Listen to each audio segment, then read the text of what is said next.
믿음이 없이는 하나님을 기쁘시게 하지 못하나니 하나님께 나아가는 자는 반드시 그가 계신 것과 또한 그가 자기를 찾는 자들에게 상 주시는 이심을 믿어야 할지니라.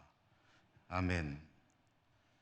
거룩하시고 자비로우신 하나님 아버지, 오늘도 하나님께서 거룩하게 구별하신 날 저희들이 모든 일상을 중단하고 하나님을 예배하는 복된 자리에 나오게 하셨으니 감사합니다. 오늘도 성삼위 하나님께 영과 진리로 예배하오니 우리 예배를 연락하여 주시옵소서. 예수님 이름으로 기원하옵나이다. 아멘. 1장 찬송입니다.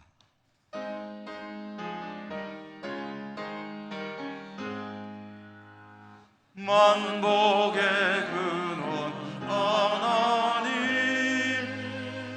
온 백성 찬송 드리고 저 천사여 찬송하세. 찬송 성부 성자 성령.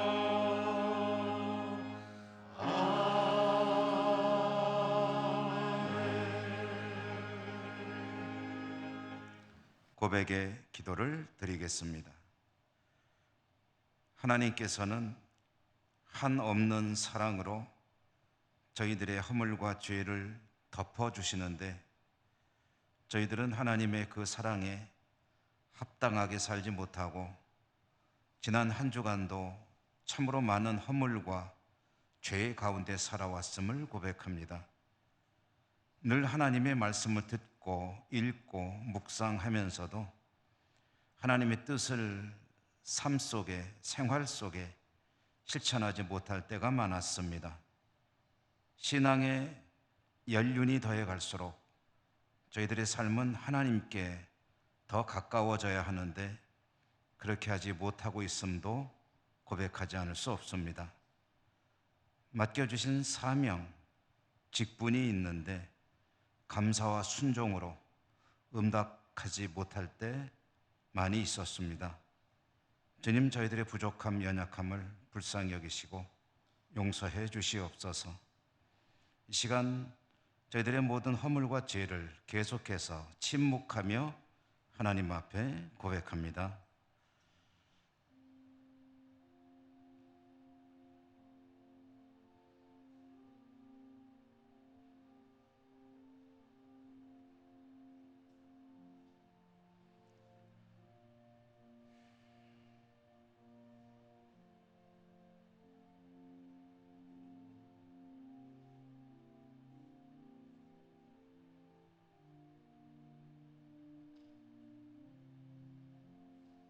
하나님의 사주의 말씀입니다.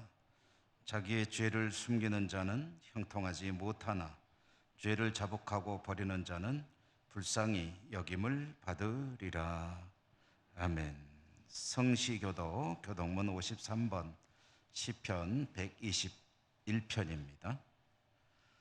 내가 산을 향하여 눈을 들리라. 나의 도움이 어디서 올까? 여호와께서 너를 실족하지 아니하게 하시며 너를 지키시는 이가 졸지 아니하시리로다.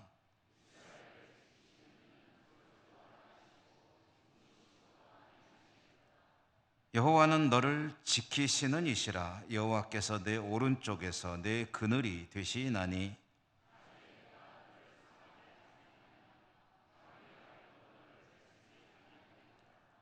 여호와께서 너를 지켜 모든 환난을 면하게 하시며 또 내 영혼을 지키시리로다.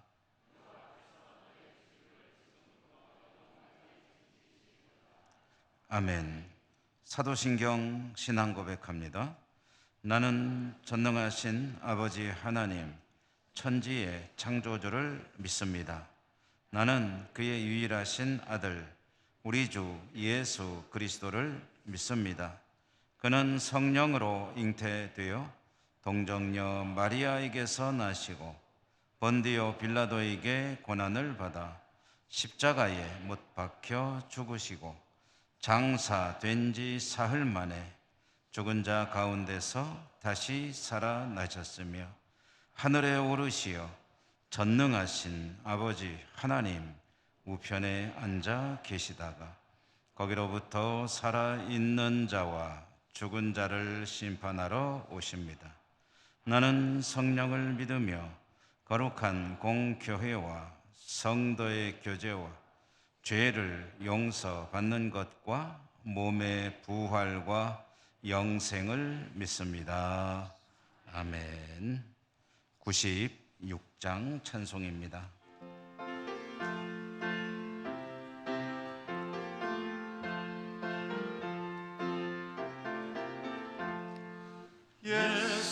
예수님은 누구신가?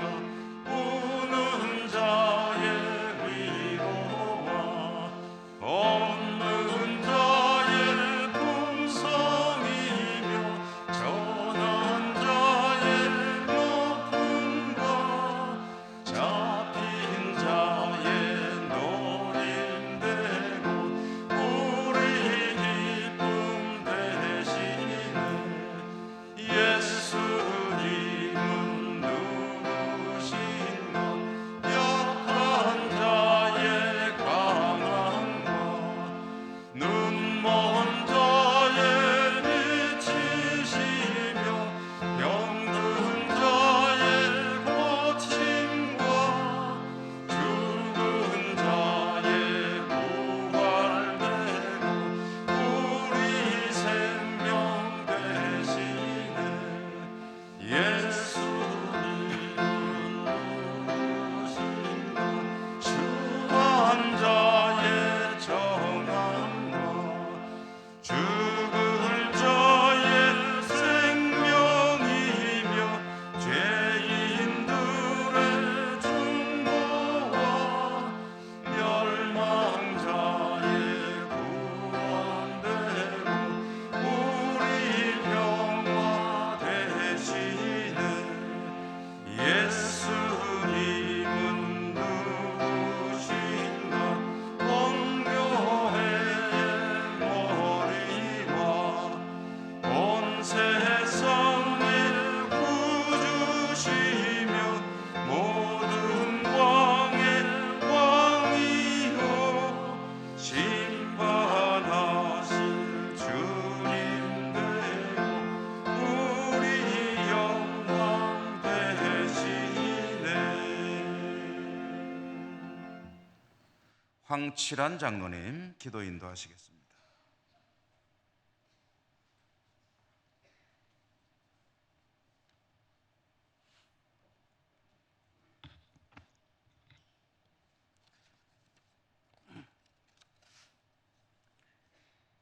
사랑의 주님 감사합니다. 오늘도 거룩하고 복된 주일 잘 섬기게 도와주시고 부족한 저희들을 주님께 예배드리는 자리로 인도해 주셔서 감사합니다. 이 시간도 정성과 마음을 다하여 올려드리는 저희들의 예배를 기쁘게 받아주시고 하나님을 영광스럽게 하는 거룩한 예배가 되게 하여 주시옵소서.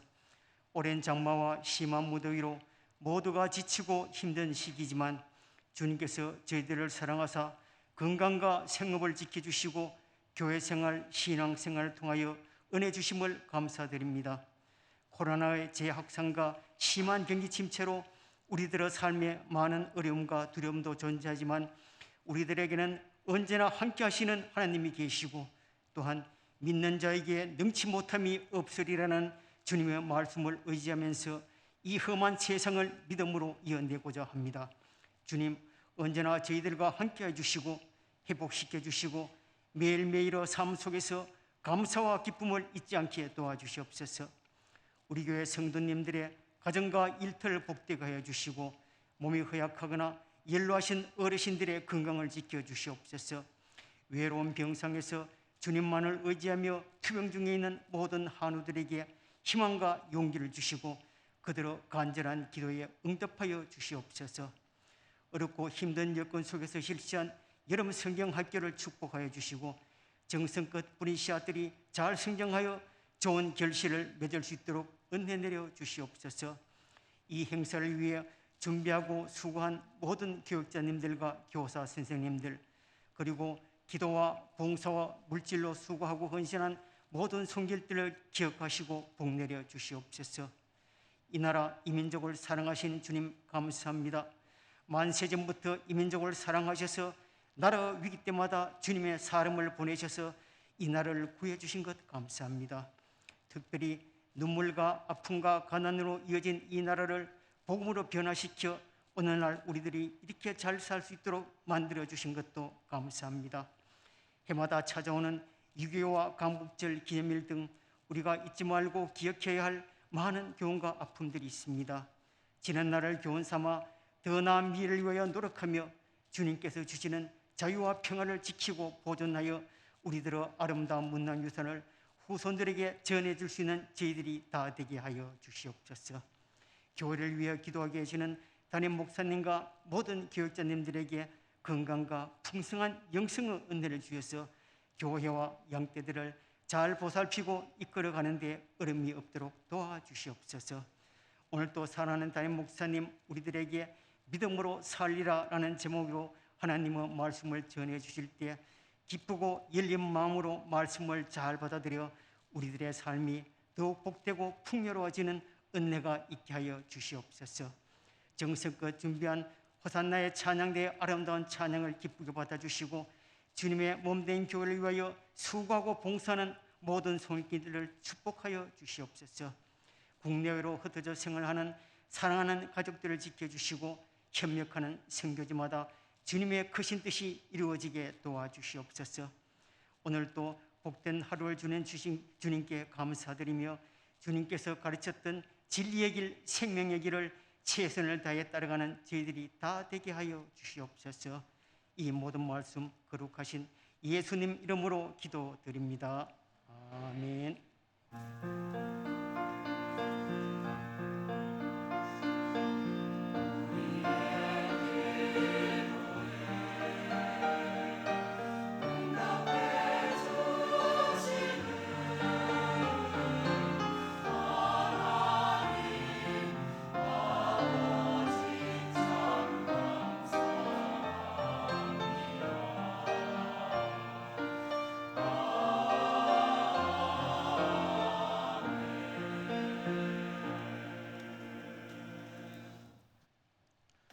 오늘 하나님께서 주시는 말씀을 봉독하겠습니다. 신약성경 로마서 1장 16절과 17절.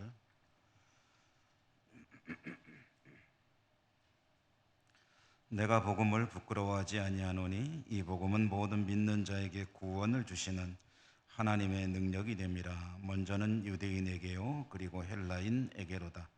복음에는 하나님의 의가 나타나서 믿음으로 믿음에 이르게 하나니 기록된 바 오직 의인은 믿음으로 말미암아 살리라 함과 같으니라. 아멘. 호산나 찬양대 찬양 올려드립니다.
오늘도 하나님을 예배하는 여러분 모두를 축복합니다. 주님의 은총이 풍성하시기를 기원드립니다. 믿음으로 살리라라는 제목으로 말씀 전해드립니다. 우리가 믿는 복음의 핵심은 주님의 십자가와 부활입니다. 주님의 십자가와 부활, 주님께서 십자가의 죽으심으로 우리의 죄의 문제를 해결하셨고 사흘 만에 부활하심으로 사망 권세를 꺾으셨습니다. 이 소식이 영원히 멸망으로 갈 수밖에 없는 저와 여러분 우리들을 포함한 모든 인류에게는 더할 나위 없이 귀중하고도 좋은 소식, 복된 소식, 복음, 굿뉴스입니다. 복음은 조금은 광범위하게 이야기할 수도 있지만, 그러나 십자가 그리고 부활은 그 복음의 핵심이고 또 뼈대라고 할 수가 있을 것입니다. 그런데 이 복음을 전해주는 성경, 그리고 특별히 4권의 복음서, 이 책들을 읽노라면 복음의 핵심이라고 할 수 있는 십자가와 부활 이야기가 당연히 소개가 되죠. 그런데 이 십자가와 부활의 이야기보다 더 많은 분량으로 예수님의 삶의 이야기를 전해줍니다. 분량으로 따지면 십자가 이야기, 부활 이야기보다 예수님이 태어나시고 또 소년 시절을 보낸 이야기, 그리고 공생의 동안에 가르쳐 주신 교훈들, 그리고 주님께서 제자들과 함께 어떤 일들을 하셨는지 그 삶의 이야기가 훨씬 더 많은 분량을 차지하고 있다는 거죠. 여러분, 이것이 어떤 의미일까요? 주님의 십자가와 부활은 너무나도 중요한 그런 복음의 핵심 중에 핵심이지만 그 십자가 부활 못지않게 주님의 살아가시는 이야기, 삶의 이야기도 중요하다는 그런 의미이겠죠. 십자가와 부활을 잘 알아야 된다는 것은 의문의 여지가 없는 것이지만 주님의 십자가와 부활 이외에도 주님의 삶에 대해서도 잘 알아야 된다. 열심히 배워야 된다. 그것이 성경이 전해주는 분량을 통해서 정해주는 또 하나의 메시지가 아니겠느냐 하는 생각을 해봅니다. 오늘 말씀, 로마서 말씀 중에서도 우리에게는 상당히 익숙한 말씀이죠. 사도 바울은 고린도에 있을 때 로마의 성도들에게 편지를 보냈습니다. 그것이 우리가 받고 있는 이 말씀 로마서죠. 사도는 로마의 성도들에게 복음에 대해서 들려주고 싶었고 신령한 은사를 함께 공유하고 싶었습니다. 그리고 복음의 핵심을 전해주는데 오늘 우리가 읽은 이 말씀, 우리가 받은 이 말씀이 바로 복음의 핵심에 해당되는 또 하나의 말씀이기도 합니다. 오늘 말씀의 내용은 이런 이야기죠. 복음은 모든 믿는 자를 구원하는 하나님의 능력이다. 그리고 의인은 믿음으로 사는 사람들이다.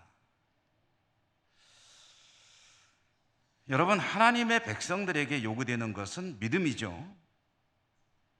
복음을 구원에 이르게 하는 능력인 이 복음을 믿는 자들에게 구원이 주어집니다. 그러니까 이 믿음은 믿음의 사람들 하여금 구원에 이르게 하는 길이 되는 거죠.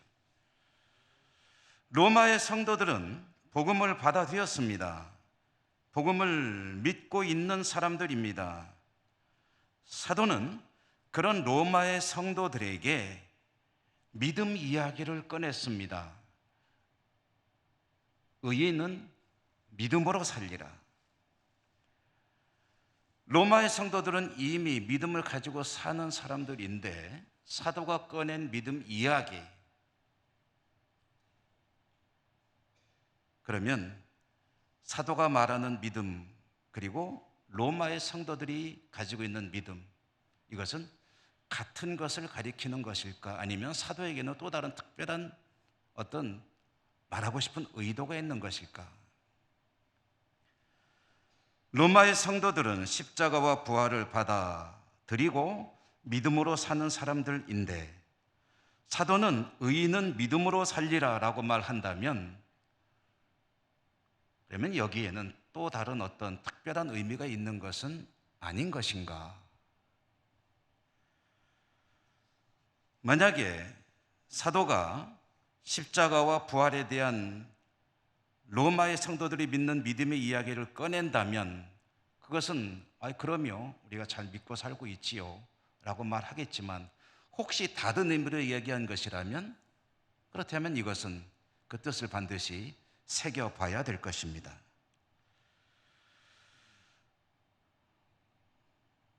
사도가 로마의 성도들에게 꺼낸 믿음의 이야기는, 결론부터 말씀드리면, 이것은 로마의 성도들이 복음을 받아들였고 그것을 마음으로 믿고 있다 하는 것과는 조금 다른 차원의 이야기입니다.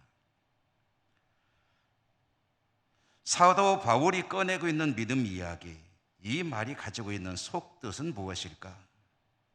그것은 사도가 이 이야기를 어디서 가져왔느냐부터 시작이 되어야 합니다.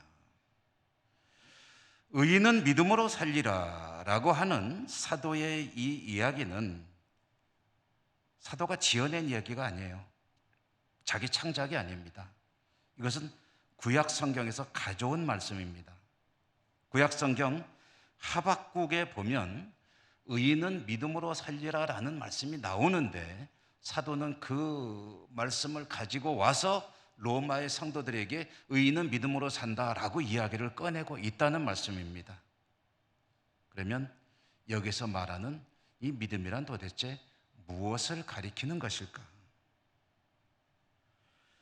하박국 이야기를 좀 들어봐야 되겠습니다. 하박국 스토리는 이런 것이죠. 하박국 선지자로 활동을 할 때 그의 조국 유다 나라, 유다 백성들의 신앙은 썩 그렇게 하나님 앞에 신통치 못했습니다. 형편없었던 것이죠. 선지자는 그런 택한 백성의 신앙에 바르지 못한 모습을 보면서 많이 화가 났습니다. 분노하기도 했습니다. 속상하기도 했겠죠. 그렇게 살아가는 믿음 생활하는 동족들을 보면서 선지자는 화가 났지만 하나님에게도 불편한 마음을 가졌습니다. 왜 그렇겠습니까? 하나님께서 택한 백성들이 이렇게 신앙생활을 엉터리로 하고 있는데 왜 하나님은 그냥 두시느냐는 거죠. 뭔가 좀 어떤 조치를 취해야 될 거 아닙니까? 근데 왜 가만히 계십니까? 왜 방치해 두시는 겁니까? 이런 불만을 가지고 하나님께 일종의 항의를 했습니다. 하나님은 네 말이 맞다. 내가 그냥 들 리가 있겠느냐? 조치를 취하겠다 라고 대답하셨습니다. 그리고 어떻게 조치할 것인지 그 내용까지 들려주셨습니다. 하나님이 주신 대답은 이런 것이었습니다. 내가 바벨론을 데려다가 이스라엘을 참 교육을 시키겠다. 바벨론은 막강한 제국이죠. 그 제국을 데려다가 한번 혼을 내주겠다 라고 말씀하셨을 때 하박국은 그 말을 듣고 더 기가 막혔습니다. 왜 그렇습니까? 이스라엘을 참 교육시키는 것은 좋습니다. 근데 그 방법이 도대체 그게 뭡니까? 바벨론을 데려다가 교육을 시킨다니요. 도대체 그게 하나님이니까 이런 뜻으로 이제 항의는 했지만 도대체 이게 말이나 되는 소리입니까? 이렇게 불손하게 대답은 안 했겠지만 그런 의미로 하나님께 다시 저항을 합니다. 바벨론을 데려다가 하나님의 백성들을 교육을 시킨다고요? 혼을 내주겠다고요? 이것은 뭐 적절한 비유일지 모르겠지만 우리들에게 한번 적용해 본다면 우리 대한민국이 한민족이 하나님께 복을 많이 받은 민족이죠. 아닙니까? 복 많이 받았죠. 우리 복음이 들어오고 우리 대한민국은 참 놀라운 발전을 이루었습니다. 하나님께서 복 주셨습니다. 그래서 우리는 스스로 어떻게 자부합니까? 새로운 이스라엘이다. 열방을 향한 제사장 민족으로 하나님이 우리 민족을 쓰시기를 원하신다. 우리는 복 받았으니 그렇게 하나님께 쓰임 받는 민족이다. 그런데 우리 한민족 대한민국이 하나님 앞에 만약에 교육을 받아야 된다면 어떤 방식으로 받아야 될까요? 하나님께서 말씀하시는 거예요. 저 일본 데려다가 혼을 내주겠다. 그러면 우리는 이런 생각을 하겠죠. 자연스럽게. 하필이면 일본입니까? 하필이면 일본을 데려다가 훈련을 시키십니까? 다른 방법도 얼마도 있잖아요. 하나님 직접 손을 내시던가 다 여러 가지 방법이 있을 텐데 왜 하필이면 일본입니까? 왜 하필이면 바벨론입니까? 바벨론은 무도한 민족이고 우리보다 악하면은 몇십 배, 몇 배 더 악한 그런 하나님을 알지 못하는 민족인데 어떻게 그런 민족을 데려다가 하나님의 백성을 교육을 시킨다는 말씀입니까? 말도 안 되는 소리 아닙니까? 이런 불만을 가지게 되고 또다시 항의를 하게 되죠. 그때 하나님께서 또다시 한번 대답을 주시는데 그때 하나님께 주신 대답의 핵심이 뭐냐면 의인은 믿음으로 살리라 라는 말씀이었습니다. 여기서 가져온 겁니다. 그러니까 사도 바울이 로마 성도들에게 복음 이야기를 꺼내면서 의인은 믿음으로 살리라 라는 이야기를 한 것은 하박국 선지자가 하나님으로부터 받은 그 대답, 그 말씀을 그 뜻을 가지고 와서 로마 성도들에게 이야기한 것이다. 그러면 하나님께서 하박국에게 의인은 믿음으로 살리라 라고 말씀하신 그 속에 들어있는 내용이 무엇이냐 이거죠. 하박국이 자기 눈으로 볼 때에 이스라엘 민족은 참으로 형편없었습니다. 그리고 신앙만 형편없는 것이 아니라 국운은 날로 쇠락해 가고 있습니다. 어디에도 희망이 보이질 않았습니다. 영적으로도 그렇고 모든 것들이 다 쇠약해져 가서 마치 꺼져가는 등불과 같은 조국의 현실을 바라볼 때 아무것도 하나님의 어떤 사랑, 하나님의 도우심, 하나님의 은총, 하나님의 축복이라고 말할 수 있는 그런 거리를 찾을 수가 없었고요. 그렇게 연약한 이 민족을 하나님이 어떻게든 살려주시고 뭔가 정신 똑바로 차리게 하셔야 될 텐데 바벨론 데려다가 쳐버리겠다 그러니까 도대체 어디에서도 하나님의 사랑과 하나님의 돌보심, 하나님의 은혜, 하나님의 능력을 찾을 것이 없는 거예요. 눈앞에 보이는 것은 아무것도 없습니다. 그런데 그를 향해서 하나님 말씀하시는 거예요. 의인은 믿음으로 살리라. 그럼 그게 무슨 뜻이겠습니까?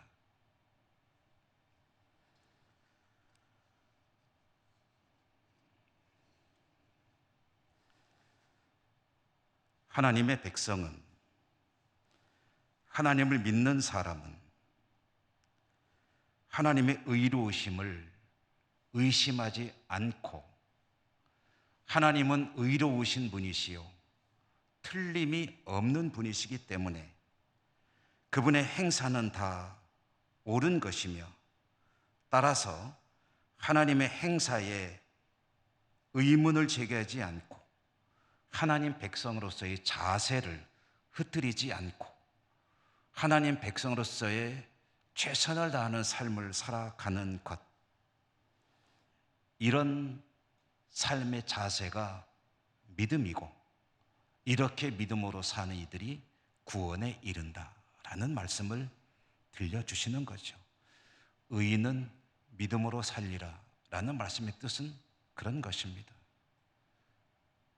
눈에 보이는 것은 아무것도 없지만 하나님을 향해 의심하지 않고 하나님의 행사가 옳다는 것을 인정하고 고백하며 하나님 뜻에 전적으로 따르는 삶을 살아가는 것, 그것이 믿음이다. 믿음의 사람은 그렇게 살아가는 사람이다.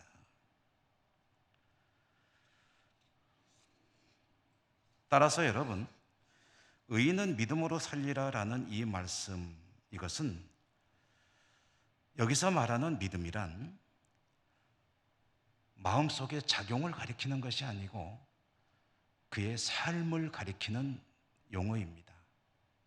여기서 믿음은 삶의 이야기, 곧 사는 이야기입니다.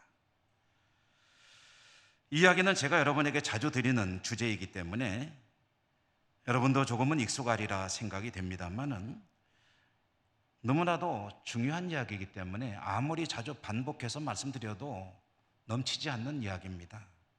이야기하고 또 해도 부족한 이야기라는 거죠. 여러분, 우리는 믿음 이야기를 참 많이 합니다. 믿음 이야기 자주 합니다. 믿음 이러면서 살고 있습니다. 그런데 믿음이 무엇인가? 믿음이 어떤 것인가? 믿음으로 산다는 것이 정말 어떤 것인가? 하나님을 믿는다는 것은 하나님을 아는 것이 아닙니다. 그 이상입니다. 하나님을 믿는다는 것은 하나님을 인정하는 것이 아닙니다. 그 이상입니다. 하나님을 믿는 것은 그저 의심하지 않고 확신한다. 하나님을 절대 부인하지 않지. 이런 것이 아닙니다. 그 이상입니다. 이런 모든 것을 다 포함하고 하나님을 믿고 산다는 것은, 다시 말해 믿음은 삶이라는 것입니다. 믿음은 살아가는 것입니다. 하나님의 행사가, 하나님께서 만들어 가시는 세상이, 하나님의 역사들이, 여러분 지금 우리가 살아가는 삶의 현실을 보십시오. 얼마나 모순이 많습니까? 전쟁은 끝나지 않고 있죠. 코로나는 계속해서 기승을 부리고 있죠. 빈부격차는 날마다 심해지고 있죠. 여러 가지 나가서 한 번만 눈을 들어 휙 보면은 얼마나 참 모든 것이 모순 덩어리인 것이 세상인지를 어렵지 않게 할 수가 있습니다. 이렇게 하나님께서 정말 살아계시고 이 세상을 통치하고 계시느냐라는 사실이 의심스러울 수밖에 없는 상황 가운데에서도 그 하나님을 향하여 변함없는 신뢰를 가지고 결국은 하나님께서 이루실 것이다. 하나님이 모든 것을 의롭게 하실 것이다. 하나님이 이 가운데서도 통치하고 계신다. 라는 하나님을 향한 변함없는 신뢰를 가지고 하나님의 뜻을 추구하는 것이 바로 믿음이다. 그러므로 여러분, 믿음이라는 것을 또 다른 말로 한번 표현해 본다면 믿음은 성실함입니다. 믿음은 성실입니다. 신실이라는 말도 해도 되겠군요. 어떤 상황에서도 하나님 앞에 최선을 다하는 성실함, 그것이 믿음입니다.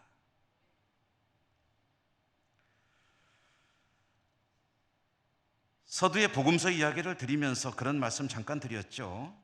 우리의 믿음의 핵심은 십자가와 부활이고, 그런데 성경은 십자가와 부활 이야기보다 훨씬 더 많은 예수님을 비롯한 수많은 사람들의 삶의 이야기를 들려주신다. 복음서도 그렇고 66권 성경이 다 그렇다. 왜 그러시는가? 믿음은 지식이 아니고 삶이기 때문이고, 그 삶은 성실할 때 믿음이라고 할 수 있기 때문이다. 여러분, 성경을 읽으면서 배우는 거예요.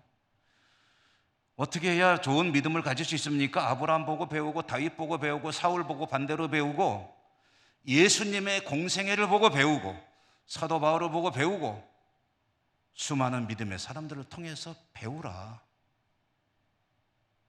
그들의 하나님 앞에서의 자세를 보고 배우라. 그리고 오늘 이 말씀 속에 들어있는 믿음의 핵심은 다른 말로 표현할 때 하나님 앞에 성실함이라.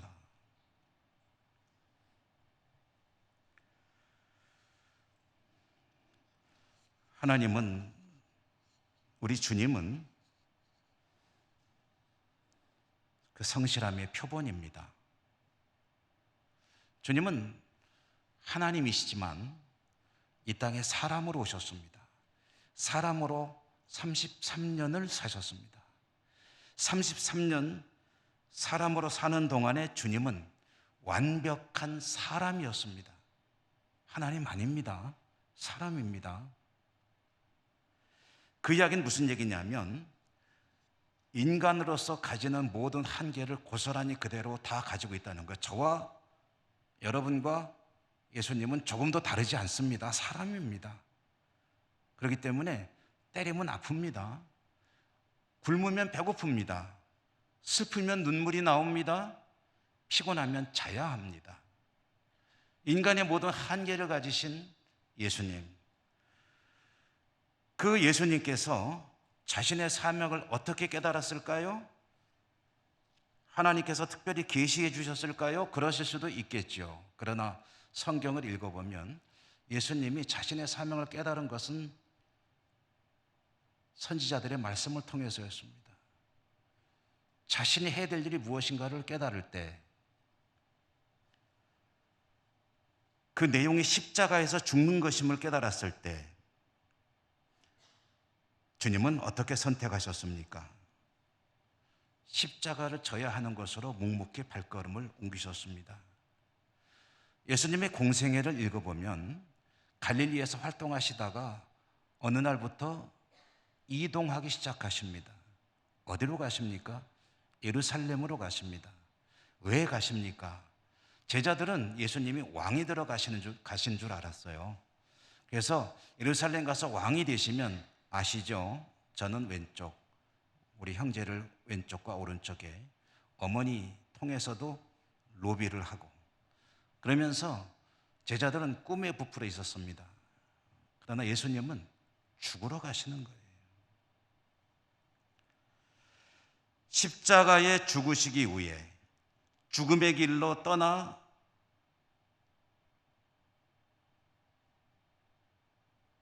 꾸준히 그 길을 걸어가시는 주님, 죽음의 자리로 찾아갈 사람이 어디 있겠습니까? 그게 좋은 사람이 어디 있겠습니까? 그러나 주님은 가십니다. 왜요? 하나님의 뜻에 따르는 것이 옳다는 것을 의심하지 않기 때문입니다. 그것이 자신의 사명임을 깨닫기 때문입니다. 이것은 아버지의 뜻에 전적으로 따르는 예수님의 믿음, 곧 성실함입니다. 그대로 하는 거예요. 옳고 그름 안 따집니다. 꼭 죽어야 됩니까? 꼭 십자가여야 됩니까? 꼭 33년만 살고 그래야 됩니까? 질문하지 않습니다. 하나님께서 정하신 그것이 가장 선한 것임을 인정하고 묵묵히 그 길로 가십니다. 이게 믿음입니다.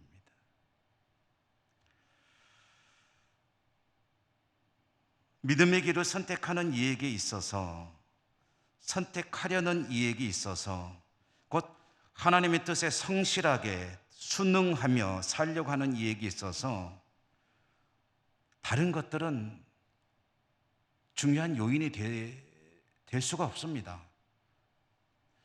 하나님께서 이렇게 말씀하시는데 내 생각엔 그게 아닌데, 그거 상당히 비합리적인데, 비상식적인데, 그거 굉장히 지금하고 안 맞는 얘기인데, 이 현실에 안 맞는 얘기인데, 하나님께서 원하시는 것인데 거기에 이런저런 여러 가지 이유를 따져보지 않습니다. 그것이 나에게 편하고 즐겁고 유리한 길인지 내가 하고 싶은 것인지도 기준이 되지 않습니다. 하나님을 향해 믿음으로 성실하게 살려는 이에게 오직 선택의 기준 한 가지가 있다면 그것은 하나님께서 원하시느냐 아니냐 그것입니다. 여러분, 하나님이 원하시는 것을, 하나님께서 원하시는 것이 그 백성들에게 좋지 않은 것일 수 있을까요? 로마서를 받아 읽는 로마의 성도들, 그들은 훌륭한 믿음의 전통을 지키고 있었습니다. 그러나 다 옳은 것은 아닙니다. 로마 교회도 많은 문제점들을 가지고 있었습니다. 그 문제점들은 해결이 돼야 됩니다. 어떻게 해결할까요? 살아있는 사람들이 모인 곳에는 반드시 문제가 있습니다.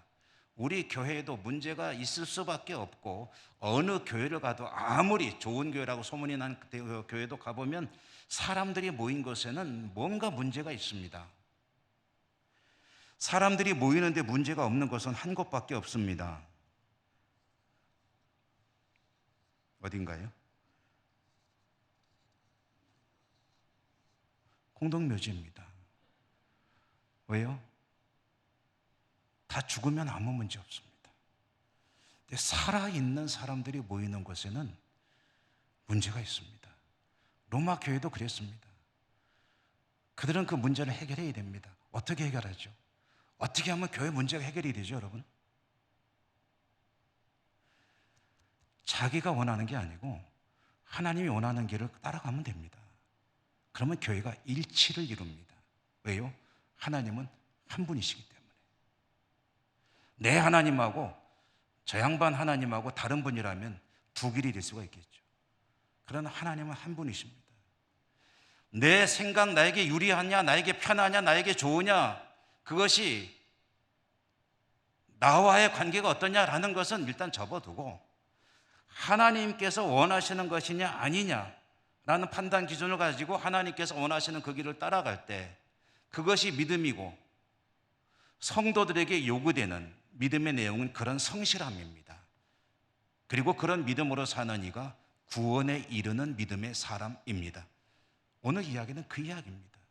여러분, 마음으로 믿어서 구원이 일어나요? 당연히 믿어야죠. 의심하지 않아서 구원이 일어나요? 당연히 그래야죠. 확신해야죠. 근데 그거로 끝인가요? 아닙니다. 죄송하지만 그거로는 다가 안 됩니다. 믿음이 입증되는 것은 그의 삶을 통해서이고, 삶의 어떤 부분입니까? 얼마나 하나님의 말씀과 뜻에 성실하게 응답하며 살아가느냐. 이것이 믿음의 내용입니다. 의인은 믿음으로 살리라. 그 뜻입니다. 종교개혁자 루터는 복음을 설명할 때 이렇게 비유를 들었습니다. 복음이란 뭐냐? 마치 어떤 왕이 있는데 왕이 왕비를 삼게 되는데, 택하게 되는데 방탕한 여성을 왕비로 삼았다. 그것과 마찬가지라는 거예요. 여러분, 왕이 왕비를 구할 때 얼마나 까다롭게 구하겠습니까? 얼마나 고상한 여성을 구하려고 애쓰겠습니까? 그런데 어느 왕이 아주 막 살아온 신분이나 모든 면에서 도저히 왕비가 될 수 없는 한 여성을 왕비로 삼았다. 이게 복음이라는 거예요. 얼마나 수많은 난관들이 있겠습니까마는 그런 거 다 개의치 않고 왕은 그 여성을 선택해서 왕비를 삼았다. 그렇다면 이제부터 왕비에게 남은 일이 무엇입니까? 왕이 그와 같이 자신을 택해서 왕비를 삼아 주었으면 왕의 수준에 걸맞는 왕비가 되는 것이 이제 남은 일입니다. 그게 믿음입니다. 그리고 그게 그 믿음의 내용이 성실함이라는 거죠. 왕비 삼았는데 옛날 습관 버리지 못하고 그저 살던 대로 그렇게 살아가면 그건 믿음이 아니에요. 그리고 그에게 복된 삶이 어떤 것입니까? 자기가 살던 대로 사는 것입니까? 아니면 왕비에 걸맞게 살아가는 사람, 그런 삶입니까?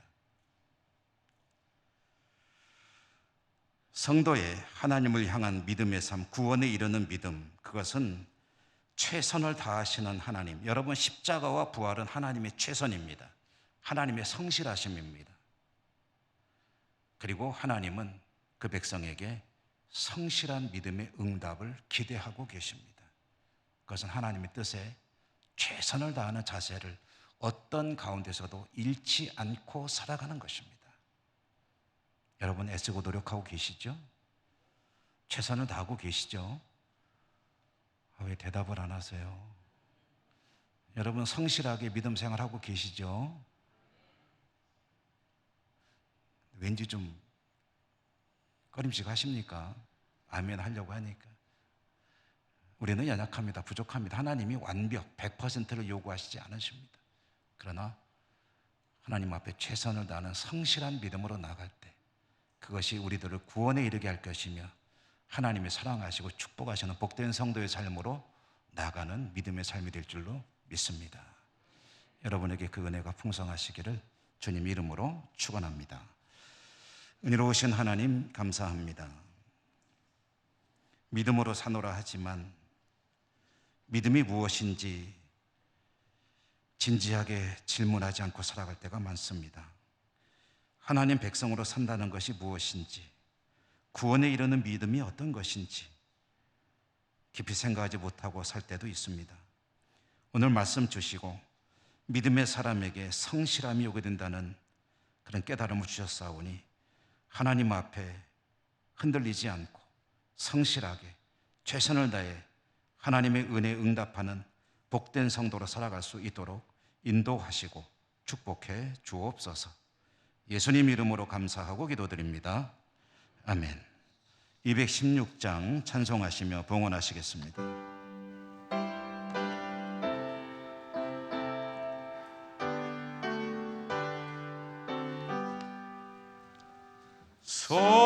성자의 귀한 몸 날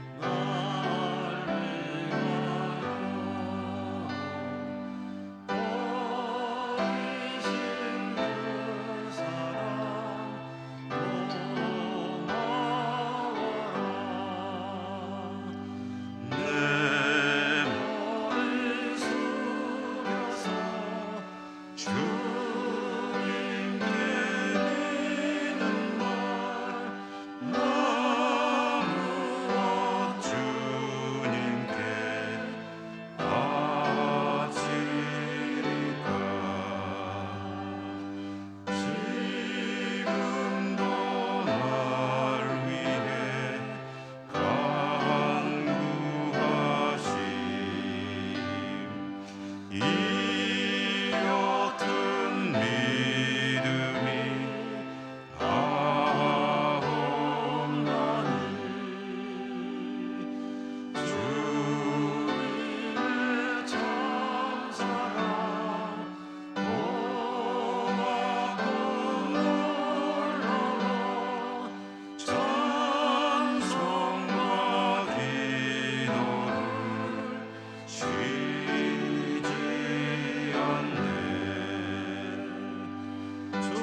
은혜가 풍성하신 자비로우신 하나님 아버지, 오늘도 저희들에게 예배드릴 수 있는 복을 주시고 하나님 앞에 나오는 저희들이 하나님께 드릴 예물을 가지고 올 수 있도록 물질 주신 것을 감사합니다.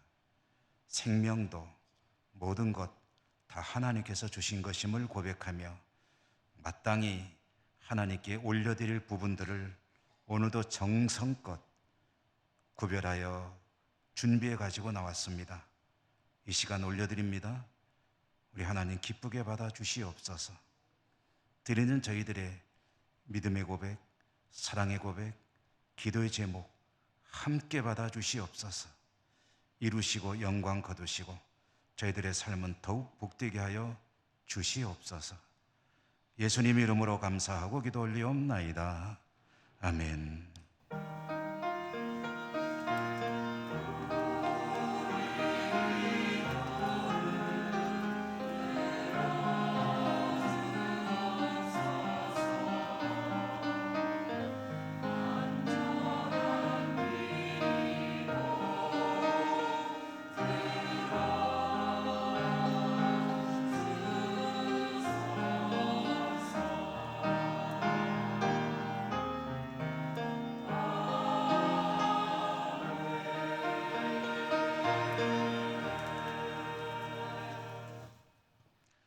교회 소식을 전해드립니다.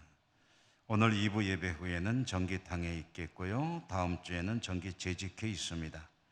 6여전도의 원래회는 2부 예배 후 유치부실에서 있습니다. 교회 학기 여름 행사 아동부를 끝으로 이제 다 오늘 마칩니다. 그동안 기도해 주시고 후원해 주신 여러분들께 진심으로 감사드립니다.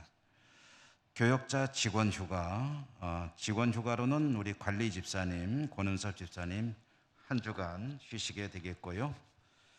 목회자들은 이제 지난번 당회에서 주일 하루를 특별히 평상시에 탐방해보고 싶은 교회가 있거나 아니면 고향 교회를 한번 가본다든가 하는 그런 기회로 삼도록 하기 위해서 주일을 끼고 휴가를 갖도록 결정을 했습니다. 이번 주에는 장진용 목사님이 내일부터 해서 화요일까지 휴가를 가시게 되겠습니다. 우리 곁에 계신 분들하고 인사하고 일어나겠습니다. 사랑합니다. 축복합니다. 강건하시고 승리하시기 바랍니다.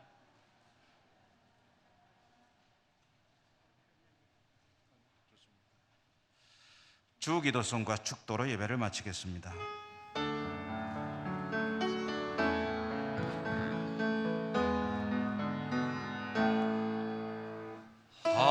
하늘에 계신 아버지 이름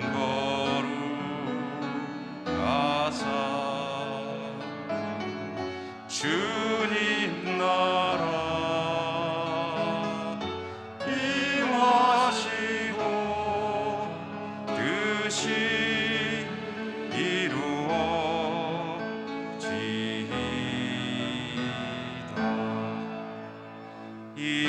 일용할 양식 주시고 우리들의 큰죄 다 용서하옵시고 또 들게 마시고 악에서 구원하소서. 내게 주의 나라 주의 권세 주의 영광 영원히 아멘.